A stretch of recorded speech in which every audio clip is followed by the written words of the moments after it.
So lastly, we completed ensemble modeling, and today let me start ANN. So can you please tell me what is neural network and why it is used? Like, what is the actual application of the neural network? Like today's task is actually ANN. Okay, so what is the use of the ANN? And right now we are just discussing actually classification. We discussed some classifiers, and in between that we just start an ANN. So what is ANN? Can you please tell me?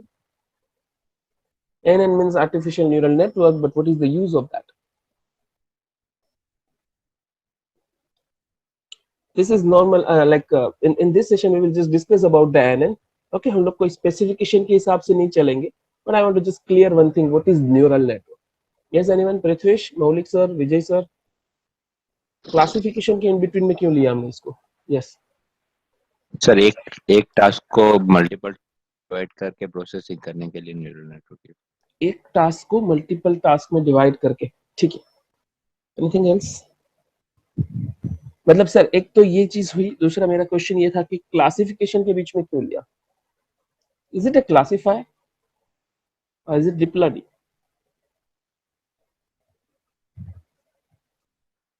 So but obvious classification के बीच में लिया, that means but obvious it's nothing but it is used for the classification approach also. जैसे कि आपके पास images वगैरह, you want to classify that this is a dog or cat, you can just use ANN.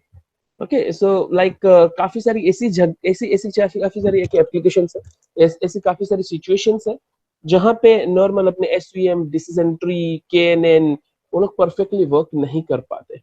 Okay, still ये algorithms काफी सारे ऐसे approaches है, काफी सारे ऐसे डेटा सेट है जहाँ पे वर्क नहीं कर सकते. Then guys the solution is ANN. उसके लिए हम लोग को ANN यूज करना पड़ता है, मतलब न्यूरल नेटवर्क यूज करना पड़ता है. ओके, बट अब इस डीप लर्निंग में हम इसको वापस डिस्कस करेंगे, but right now deep learning is the second application, but the first application is actually a classification. Okay, so ANN is used for the classification also. But now what is ANN? It just say artificial neural network.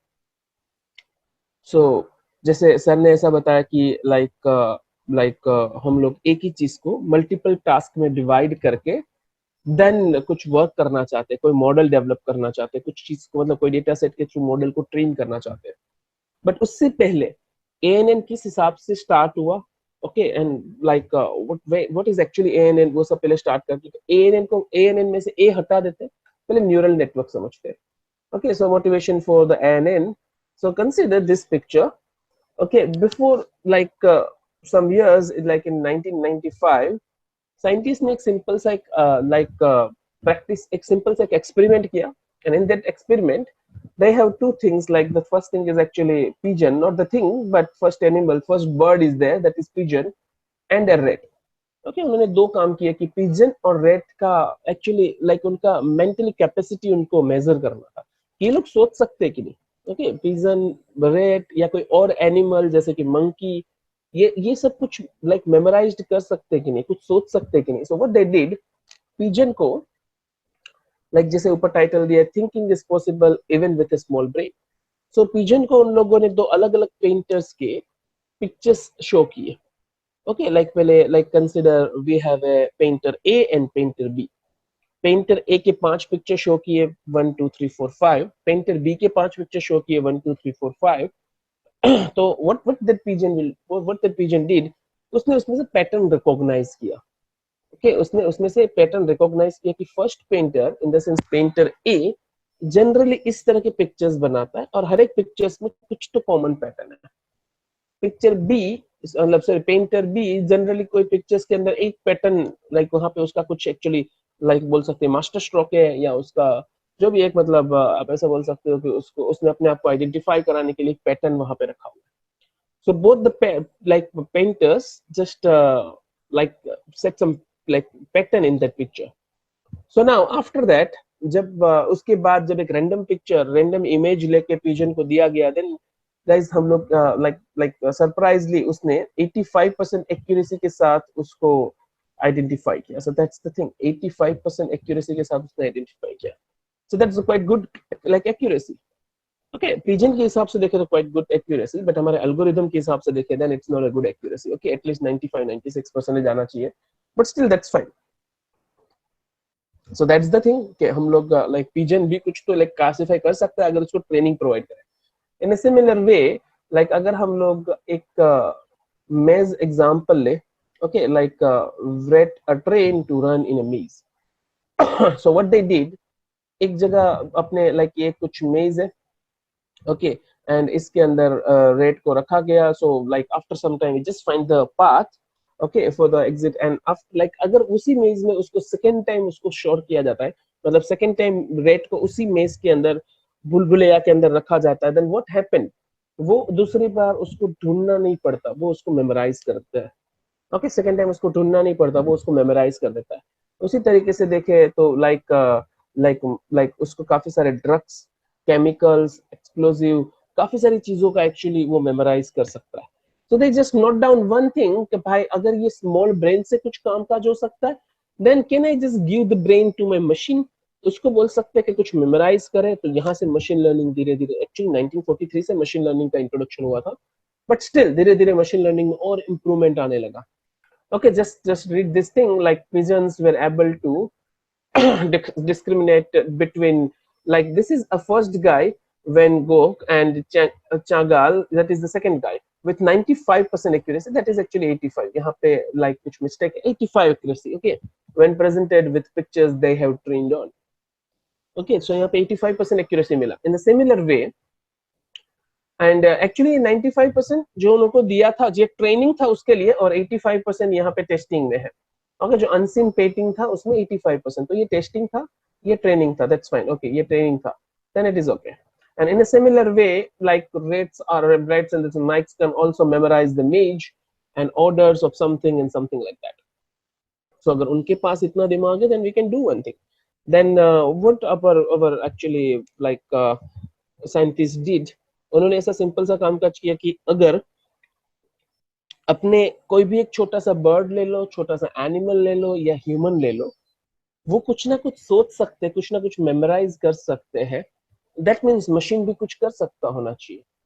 So what they did, उनको simple सा ऐसा लगा कि okay, machine, अब machine में थोड़ा सा problem था. जैसे कि आपने अभी भी लॉगिन सिस्टम देखी हो तो काफी टाइम, जैसे कि आईआरसीटीसी की वेबसाइट देख लो, अदरवाइज आईआरसीटीसी की वेबसाइट देखोगे तो ऊपर एक पिक्चर आता है, नीचे नीचे कैप्चा कोड आता है. कैप्चा कोड कुछ भी हो सकता है, that's nothing but an alphabet, but ऊपर कुछ रैंडमली पिक्चर के अंदर काफी टाइम दिया होता है, पिक्चर के नीचे दिया होता है, अप दिया होता है, bottom, like up bottom left right ऐसा कुछ दिया होता है. Okay, top bottom left right ऐसे कहीं पे भी वो कैप्चा कोड दिया होता है. अदरवाइज गूगल में अगर आप सिक्योरिटी पर्पस के लिए देखो तो आपको ऐसा बोला होता है, please identify, otherwise please select the cars from this picture, otherwise signals from this picture. सबने देखा होगा. So now what was the problem, like machine cannot identify one thing, that is it dog or not. In this picture it cannot identify is it dog or not. Okay, it just worked that task with actually 80% of accuracy, but that's not a good accuracy. Okay, अगर हम लोग कोई kid को बोले, 1-2 साल छोटे बच्चे को भी बोले कि जस्ट आइडेंटिफाई कि इस पिक्चर में क्या है, भले वो प्रॉपरली बोल नहीं सकता, मतलब वो ऐसे नहीं बोल सकता इट्स अ डॉग, बट से it's can say oh it's a भाव भाव. ओके, लाइक 1 या 2 इयर्स अगर किड को बोले, 1 या 2 इयर्स ओल्ड किड को बोले तो भी वो आइडेंटिफाई कर सकता है. Then this guy just realize one thing, and that is भाई ऐसा क्या है अपने माइंड में जो ये सब कुछ एक्चुअली अपने को ट्रेन करता है, मतलब अपने माइंड के पास ये सब कुछ रखता है. ऐसी कौन सी चीज है अपने माइंड में. जैसे कि एक और एग्जांपल उन लोगों ने दिया था कि best word error rate achieved 14%, मतलब एरर रेट 14% था, मतलब accuracy 86%. That's not a good accuracy. What they did, उन्होंने एक्चुअली कंसीडर, यहाँ का 5 की वर्ड्स लिखे हुए, बट हम लोग ऐसा मान लेते हैं कि 100 वर्ड्स बोले, और उस वर्ड्स को अपने मशीन को बोला कि ओके नाउ मैं आपको 100 वर्ड्स बोल के सुना रहा हूँ, okay please train yourself, and in future अगर के वही मैं वर्ड बोलूं, then you have to identify that. So what my machine did, उसने 86% एक्यूरेसी के साथ आइडेंटिफाई किया, क्लासिफाई किया, this is this word. 100 word से यहाँ पे 5K लिखा है, but that's not a good accuracy, जबकि लाइक इसमें प्रॉब्लम्स क्या आ सकता था कि काफी टाइम हमारा एक्चुअली स्पेलिंग मिस्टेक होता है. लाइक ह्यूमन माइंड की बात करें तो ह्यूमन माइंड दूसरे ह्यूमंस का, जैसे अभी मैं बोल रहा हूँ, हो सकता है कि लाइक साउंड कुछ अप डाउन हुआ, नेटवर्क इश्यूज हुआ, ये स्पेलिंग मिस्टेक्स हुआ, प्रोनाउंसिएशन में कुछ मिस्टेक्स आए, ओके स्पेलिंग मिस्टेक तो नहीं बोल सकते, बट हम लोग कुछ प्रोनाउंसिएशन में कुछ इश्यूज आए, तो ये सब प्रॉब्लम होने के बाद भी सेकेंड पार्टी मतलब जो भी अगला बंदा है वो उसको समझ सकता है, दैट मीन्स अपना माइंड इससे काफी स्ट्रॉन्ग है. Then they just want to like develop the otherwise train the machine as per the human mind or as per the actually pigeon mind, as per the rat mind. Okay, so now the modern computer is still far off from some of the basic capabilities of human brain. जैसे कि हम लोग easily capture code को identify कर सकते हैं. So that right now still काफी सारी जगहों पे सिक्योरिटी पर्पस पे या अब लॉगिन करते हो तब बोला गया होता है कि oh like if you are a human then please like select a car from this group of images. Okay, still machine having not a capacity to just read that captcha. So what is there in our actually biological system and what we have to do in actually artificial system. So now what is our task? My task is simple. I want to just make a mimic. I want to just make a copy of the human brain. I want to just make a copy of the human brain. So is it possible? If it is possible, then guys, that's actually ANN. In ANN, we want to just do this. Okay, हम लोग को सिर्फ यही काम काज करना है. But अगर किसी भी चीज की कॉपी बनाना चाहते हो, then the first thing is we have to learn what is there in that particular system. जिसका आप कॉपी बनाना चाहते हो, जो सोर्स सिस्टम है उसके अंदर क्या है, जो सोर्स सिस्टम है उसके अंदर क्या है, अगर वो पता चल जाए, how it works, अगर वो पता चल जाए, then we can make a copy. Okay, so guys, the thing is, सबसे पहले human mind को read करते हैं, we try to copy that for our ANN system, for artificial system actually. So now mimicking a single neuron, what is that neuron? Let me just discuss that also. But the thing is, अभी हम लोग पूरा ANN का काम नहीं करेंगे, हम लोग सिर्फ एक न्यूरॉन की बात करते हैं. Okay, integration function and activation function. We will discuss three things over here. A single neuron, but before that, what is neuron? We will discuss what is neuron. After that, we will discuss integration function and activation function. So up to this, that's a motivation for the ANN. So why we have to go with ANN? Because still machine cannot do this type of task.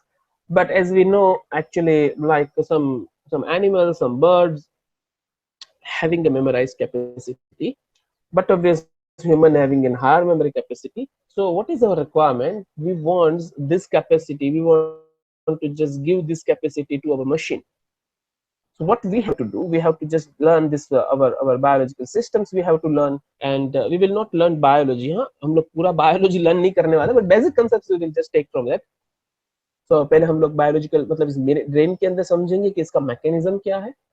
According to that, let me just apply the same mechanism to our machine. Okay, so let me just start. So what we will discuss how to create how to copy, how to mimic a single neuron. So before that, let me just try to understand what is the human brain. Okay, so guys, basic unit of information processing is neuron. So आपको अगर पता हो what is neuron, so like this is the neuron, something like that. अगर neuron के बारे में किसी को कुछ पता हो, अगर 12th साइंस में बायोलॉजी, बट अब इस बायोलॉजी को काफी टाइम हो गया होगा, बट स्टिल बेसिकली अगर इसके बारे में कुछ भी आइडिया हो तो मुझे बता सकते हैं. Yes,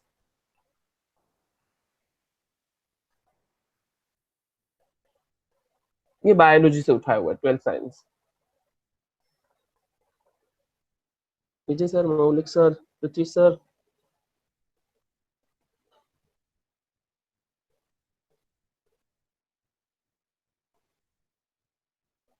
Okay, fine. So guys, these are the two neurons. In this picture there are two neurons. ये जो येलो शेड दिख रहा है, ओके, इसको बोलते हैं cell. Okay, that is a processing unit. उसके अंदर काफी सारे न्यूरॉन्स होते हैं और वो डिसीजन लेते हैं. जनरली इसका बेसिक कंसेप्ट, मैं अभी आपको सिंपल बेसिक कंसेप्ट बता देता हूँ, उसके बाद हम लोग इसको थोड़ा डिटेल में और स्टडी करेंगे. पूरा ज्यादा डिटेल में नहीं जाएंगे, बायोलॉजी रीड नहीं करने वाले, डिस्कस नहीं करेंगे हम लोग. But the thing is, consider you have a processing unit in your machine. जैसे अपना कंप्यूटर मान लीजिए, अपने पास प्रोसेसिंग यूनिट है, that is a processor. We have some input devices like pen drive, keyboard, mouse, then let us say hard disk. I have a tape drive, or I have a joystick. Okay, और मैंने उसको wifi के through भी कुछ मतलब network के through भी कुछ कंटेंट देना है, मैंने यूएसबी पोर्ट के थ्रू भी कुछ कंटेंट देना है, और मैंने ब्लूटूथ के थ्रू भी उसके अंदर कुछ कंटेंट पास करना है. This all are the input units. And I have one actually printer. I have one actually like monitor that these are nothing but an output units.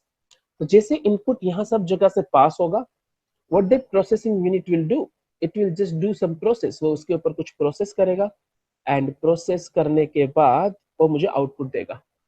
So that is actually something about the neuron कुछ इसी तरीके से work करता है. The first thing is these all are nothing but an input units. Just check. These all are nothing but an input units. इन सबको input unit बोलते हैं. तो ये सभी इनपुट से ये इसके अंदर काफी सारी चीजें होती है. That's actually this is actually known as cell. That is a cell body. तो ये सब इनपुट से डेटा इस सेल में जाता है एंड इस सेल से ये डेटा यहाँ से एज आउटपुट पास होगा एंड ये आउटपुट जो आएगा दूसरे न्यूरॉन के पास. तो दूसरे न्यूरॉन के पास भी ऐसे बहुत सारी जगह होगी जहां से उनको इनपुट मिलेगा. दिस इज ए सेल जहां पे वो डिसीजन लेगा व्हाट टू डू, प्रोसेस करेगा, प्रोसेस करने के बाद कुछ आउटपुट जनरेट करेगा एंड आउटपुट जनरेट करने के बाद वो आपको न्यूरॉन के थ्रू मतलब आउटपुट यूनिट के थ्रू आउटपुट पास करेगा. So this is something about a neuron mechanism, that is the neuron mechanism. So now अगर आप इसके टर्मिनोलॉजीज देखो, so this is a cell body, okay, and terminologies का कोई मतलब नहीं है हम लोग को, बट स्टिल अगर हम देखना चाहते हैं then like this is a nucleus जहाँ पे एक्चुअली प्रोसेसिंग यूनिट होता है एंड ये जहाँ से हम लोग को डेटा मिलता है that is actually known as actually inhibitory or excitatory and जहाँ पे वर्क होता है that is actually known as nucleus. तो हम लोग को सिर्फ न्यूक्लियस देखना है जहाँ पे इनपुट आउटपुट होता है, that is actually inhibitory. Now another thing is like the second thing is actually यहाँ पे दो टाइप के वर्क होते हैं. जब आपके पास इनपुट आ रहा है at that time do you want to take any action or not? जैसे कि एक सिंपल एग्जांपल लेते हैं. मान लीजिए हमारा हम लोग का लाइक फिंगर कहीं पे कोई गर्म चीज को टच कर रहा है, ऐसे कुकर को टच किया या ओवन को टच किया, ओके तो उसको टच करने के बाद अपने माइंड को ऑर्डर मिलता है, ओ सर हाथ ले लीजिए, that's quite hot thing, okay it can damage your hand. Okay तो हम लोग को जो एक बार अपने लाइक देखिए सबसे पहली चीज जब अपना पर्टिकुलर कोई पार्ट बॉडी का कोई पर्टिकुलर पार्ट वो कुकर को टच कर रहा है, at that time some sensing neurons are there, some sensing part is there.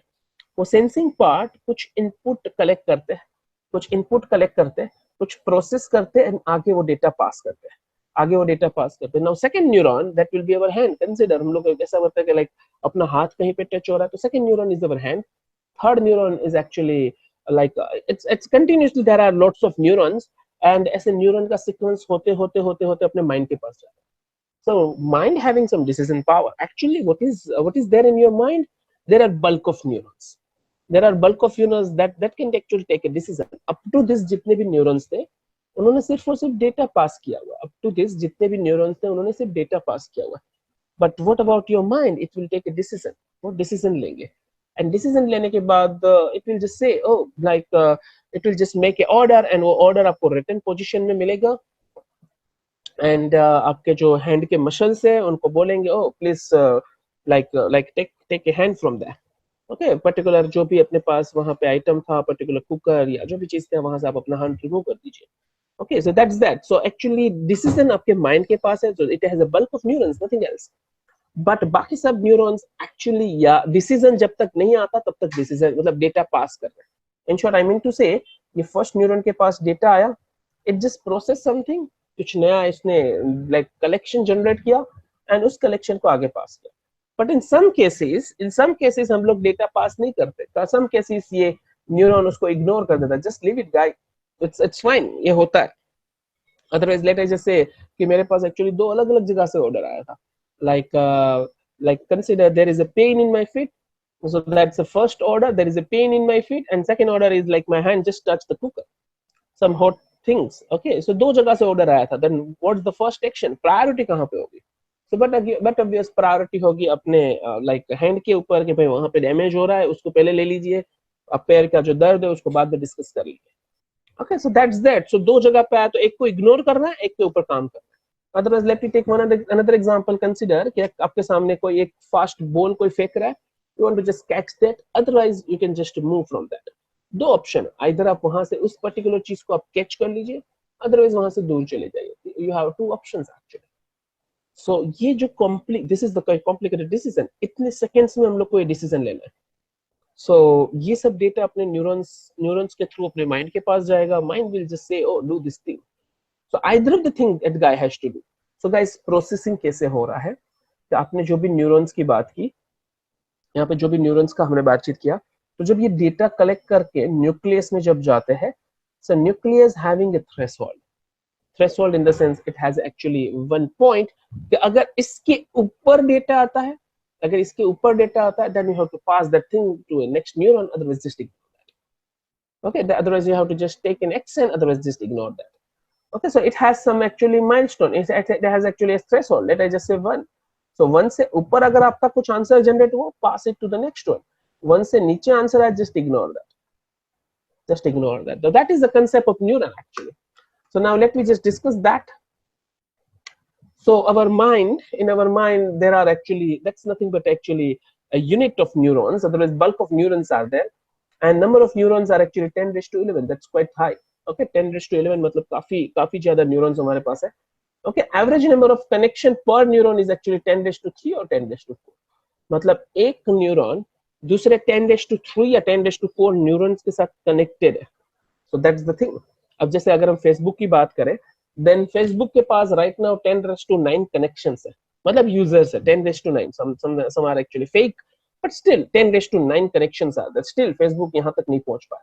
तो हमारे माइंड में फेसबुक से ज्यादा न्यूरॉन्स है, क्योंकि ज्यादा अपने पास एक्चुअली अकाउंट्स है. एंड फेसबुक, अगर कोई भी फेसबुक अकाउंट की बात करे, जैसे आपके अकाउंट की बात करेगा या मेरे अकाउंट की बात करें, तो हमारे पास कितने कनेक्शन होते हैं?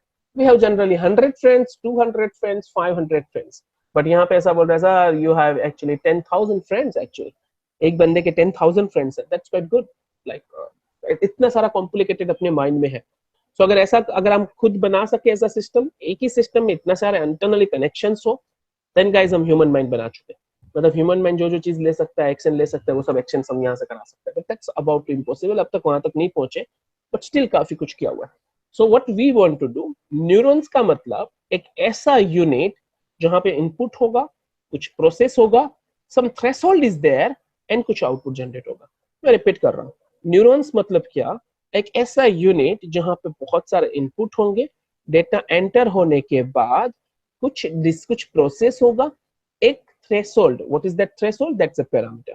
थ्रेशोल्ड से ऊपर लिमिट गया, थ्रेशोल्ड से ऊपर कुछ गया, then we will just do some task, otherwise we will ignore that thing. That is something about neuron. Now the communication speed is much slower, order of few milliseconds. Okay, now what is that? Now ऐसे जैसे मैंने आपको बताया था कि we have like in our mind we have actually, sorry, in our body there are actually 10 raised to 11 neurons. So guys, जब हमारा कोई एक सेंसिंग न्यूरॉन कोई चीज सेंस करे और वन बाय वन एक एक न्यूरॉन से पास होते होते वो डेटा पास करे. तो एक बार वर्स्ट केस लेते हैं कि हम लोग को 10 raised to 11 न्यूरॉन से पास होके जाना पड़ रहा है, एंड एक न्यूरॉन से डेटा दूसरे न्यूरॉन को पास करने के लिए 1 मिलीसेकंड लग रहा है.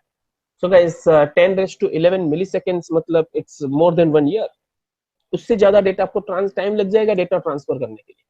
सो हो सकता है कि आप neuron to neuron data pass करें. वर्स्ट केस देखें, सो ये भी एक प्रॉब्लम है कि आपके पास ज्यादा न्यूरॉन्स है और सीक्वेंशियल ऑर्डर में अगर चल गए, that's a problem. That's a problem कि इतना सारा टाइम कंज्यूम होगा एक डेटा पास करने के लिए. चलो मुझे डिसीजन नहीं लेना है, मुझे कोई ऑपरेशन परफॉर्म नहीं करना है, I want to just pass the data from one neuron to another neuron, but it takes too much time. Then in our mind, what's there? In our brain, what's there? There is actually 100-step rule. What is that 100-step rule? 100-step rule in the sense, like whatever the decision is there, worst case is actually 100 step. In the sense, जब आपका data transfer होता है from a neuron to another neuron or from a source neuron to destination neuron, what is the mechanism? More than 100 passes are not allowed. More than 100 passes are not allowed. मतलब 100 passes के अंदर वो सब data transfer कर देता है. 100 passes के अंदर वो सब का सब डेटा ट्रांसफर कर देता है. That's that. बाकी सब कुछ पैरेलली जाता है. So कोई भी चीज 100 मिलीसेकंड से ज्यादा टाइम नहीं लेता, क्योंकि 100 मिलीसेकंड से कोई ज्यादा टाइम नहीं लेता. So complex perceptual decision take just a few 100 milliseconds. That's that. अगर वो complex decision हुआ मतलब ये that's a processing time, but remaining time like जो passing time है 100 milliseconds से ज्यादा नहीं होता, because वो parallelly काम करता है. So now that's something about the human brain. So now if you want to develop an ANN model, guys, we have to just copy. If you want to just copy the human brain, then you have to just do all this thing. First of all, you have to create a neuron. In that neuron, you must have two functions. The first function it's for the input, जो input collect करेगा हम लोग उसको integration function बोलेंगे. Second function, as per that inputted data, someone will generate the output, and as per the output we want to just actually generate, otherwise take a decision. We will just take a decision. So there are two different functions inside that. Okay, there are two different functions inside that. The first one is actually integration function. So this is the integration function. This is the activation function. Why it's look like in step function? Why it's look like in step function? Because up to a threshold, I do not want to take a decision. But after the threshold, I want to take a decision. So either 0 or 1. So it's look like in step function actually. Just ignore that right now. But that was actually proposed in 1943 actually. Guys, काफी time से ANN पे पहुंच चुके हैं. ध्यान रखिएगा, काफी time हो गया. So it was proposed in 1943. Okay, so consider you have actually so many inputs are there. Let I consider x1 to xm. X1 to xm are the input, and this is my neuron. Neuron in the sense, consider that's an algorithm, that's the model, that's your program, that's your function, something like that. So now जब आपके पास बहुत सारे input आ रहे हैं, what you have to do? In this function, you must have someone, and that someone is actually a function. So in this actually program, you must have some function that's actually used to collect all this input. Okay, ये सभी input को collect करेगा, and after that उसके ऊपर कुछ process करेगा. तो collect in the sense that's the integration. So this function is actually integration function. But guys, what is the problem? As we discussed, consider आपके पास दो input आ रहे हैं. One input from your feet, second input from your hand. Okay, अब मेरे पास दो input आ रहे हैं. The first one say, oh sir, I have some problem, like shoes is not properly actually weared. Okay, मैंने जो shoes पहने वो properly नहीं है, वहाँ पे कुछ तो problems है. So that's the first input. Second input just say, okay, you have something in your hand, now it's paining. So what you will do, आप shoes को arrange करेंगे या हाथ में pain हो रहा है उसको shift करेंगे. But अब इस पहला तो वही होगा कि वहाँ जो pain हो रहा है उसको shift करेंगे. मतलब उसको दूसरे hand में transfer करें, otherwise जो भी आपके पास weak था उसको नीचे रख दीजिए, something like that. So like we have two inputs. So which input having a priority? So guys, अगर हम human brain को once again study करें, तो जितने भी इनपुट आ रहे हैं उन सभी इनपुट में थोड़ा सा कुछ प्रायोरिटी बेस्ड वर्क हो रहा है, थोड़ा सा कुछ प्रायोरिटी बेस्ड वर्क हो रहा है. So that what I did, मैंने यहाँ पे हर एक जगह पे वेट स्पेसिफाई कर दिया. मैंने नहीं किया, ये भाई साहब ने जब डिक्लेयर किया था, प्रपोज किया था, तब उन्होंने रख दिया था कि oh all the inputs having some weight, so all this input are considered as a weighted input. Now what this integration function has to do, देखो मैंने यहाँ पे एक summation वाला साइन इसलिए रखा हुआ है because this is the integrating function. तो इसको कामकाज क्या करना था, जितने भी inputs आ रहे हैं उनको aggregate करना है. Aggregate in the sense you have to just do one thing. आपको कामकाज इस तरीके से कुछ करना है, xw, okay, sigma of xw, जितने भी input आ रहे हैं x1 w1 plus x2 w2 plus x3 w3 and something like that function we will discuss, but something like that. Now what you have to do, you have to just by like ये integrate होने के बाद आपको कुछ outcome generate करना है. Consider the outcome is 5. So you will have a threshold, that's a tuning parameter जो हम लोग tune करेंगे in future, but that's the parameter which we will pass. So that's the threshold. अब उस threshold से ऊपर output आया, मतलब उससे ऊपर आपका जो generate हुआ था output उससे ऊपर है, then just take some decision, otherwise ignore the outcome. So that we will write down in this activation function. S stands for activation function. Okay, so activation function having thresholding logic. Activation function having a thresholding logic. So that's that. That is something about the artificial neuron. So up to this हम लोगों ने जो discuss किया, that was something about the human brain. अब human brain को copy करना है, तो एक neuron का discussion कर रहे थे. So this is something about that. ऐसा कुछ होना चाहिए. जब input आएगा, all the inputs must be a weighted input. उसका कुछ इंटीग्रेशन करेंगे, इंटीग्रेशन करने के बाद हम कुछ आउटकम जनरेट करेंगे, आउटकम के लिए हमारे पास एक्टिवेशन फंक्शन होगा. एंड अगर वो आपका आउटकम एक थ्रेशोल्ड से ऊपर आया या उसके नीचे आया, according to that we will just take an action. So that's that. So now here we have integration function. It is responsible for aggregating input signals from other neurons. Okay, दूसरे neuron से सब inputs लेंगे. Now it controls one thing, boosting, inhibiting, completely suppressing the given input. So it depends what's the actually your input is. So if your input is negative, मतलब जब आपके पास से कोई data आ रहा है, कोई कलेक्शन आप ले रहे हो, यहाँ से कुछ इनपुट हुआ और ये आपका वेट नेगेटिव है, अगर यहाँ पे वेट नेगेटिव है, just ignore, just suppress that. Okay, अगर उसके पास वेट कुछ ज्यादा है, like 10 15 something like that, just boost that thing, उसका आप बूस्टिंग कर दीजिए, something like that. Okay, now most common integration function is WI/XI, जैसे हमने अभी देखा, like multiplication sigma of WI/XI। Okay, what is that? X, that's the input. W is nothing but a weight. Okay, and here we have three things we have, like positive, negative and zero. ऐसे तीन अलग अलग चीजें आ सकती है हमारे पास, and this is actually our neuron. So that is something about actually integration function. Most commonly ये integration function use होते हैं. This is something about the activation function. So like the first function is a step function. The first function is a step function. So what you have to do in step function, if outcome is greater than or equal to a threshold, please take an action. Okay, please take an action. Otherwise, do not take the action. So अगर threshold से ऊपर आपका outcome आया, please take action. Otherwise, do not take the action. That's the first option. That is the first thing. Okay, but guys, this is not this is not a function which we can use in a practical, because ये सबसे simplest function है. हाँ या ना दोनों में से एक ही action ले रहा है. But I do not want to go with this one. So थोड़ा और इसको अपडेट करते हैं. So now we just add one more thing, and that is actually, if your outcome is greater than 1, take an action. Guaranteed you have to take the action. If it is less than 0, please do not take an action. It's fine, do not take the action.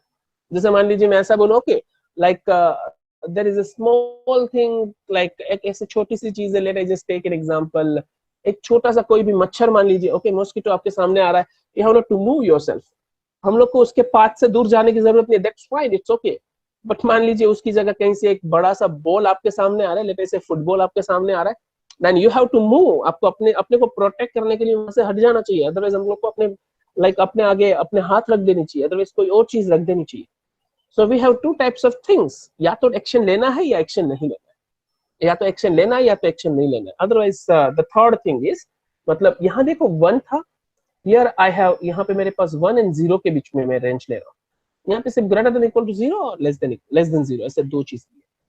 यहाँ पे हम लोग कुछ action ले रहे हैं कि अगर 0 से इन बिटवीन, 0 से 1 के बीच में अगर कोई डेटा आ रहा है, तो वो जो डेटा आ रहा है वही आपका फंक्शन है।